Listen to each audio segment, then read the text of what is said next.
Chinese, Mughlai, continental, থাই, যাই দেওয়া না দাও ভাই, বাঙালির দুপুরের খিদে ভাতেই মেটে, এ বিষয়ে কোনো সন্দেহ নাই। ডেকার্স লেন সিরিজ প্রায় শেষের দিকে। অবশিষ্টগুলির মধ্যে আজকের গন্তব্য হিন্দু হোটেল। কি বার খোলা থাকে?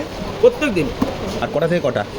সকাল 11টা থেকে রাত্রি 11টা অবধি। তোমার নর্মাল সব থেকে চিপেস্ট থালি কোনটা? মানে সবজি ভাত কত? সবজি ভাত, সবজি ডাল, হ্যাঁ, মুগ মুসুর দিয়ে ডাল, হ্যাঁ। সবজি ভাজা, হ্যাঁ। এটা হচ্ছে 35 টাকা, 35। মাছ ভাত নর্মাল 60 টাকা, কাতলা 70 টাকা, যে কোনো গোটা মাছ থাকলে 70 টাকা। যেমন সবজি ডাল, চিকেন দিয়ে নর্মাল ভাত দিয়ে 80 টাকা। আচ্ছা আচ্ছা আর একটা সরু চালের ভাত দেওয়ার জন্য 10 টাকা ডিফারেন্স সব খাবারের মধ্যে। আচ্ছা। আর মটন ভাত?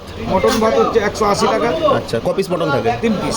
ওর সঙ্গে ডাল সবজি থাকে। আশা করি বুঝতে পেরেছো। তবে এরকম সাজানো খাবার দেখে মনে হচ্ছিল আমি নিজেই নিজেকে আইবুড়ো ভাতের ট্রিট দিচ্ছি। যা আলুর চোখা, ডাল ভাত থেকে শুরু করে কাতলা মাছ, ভোলা মাছ, প্রত্যেকটা দিয়ে ভাত খেতে কম বেশি ভালোই লেগেছিল। তবে চিকেন নয়, 20 টাকা দিয়ে নিয়েছিলাম হাফ প্লেট স্টোমাক মেটে কষা। আর মটনের কোয়ালিটিটাও মন্দ নয়, একদম ঘরোয়া রান্না, দামও খুব বেশি নয়। এখানে এলে অবশ্যই ট্রাই করো। ধন্যবাদ।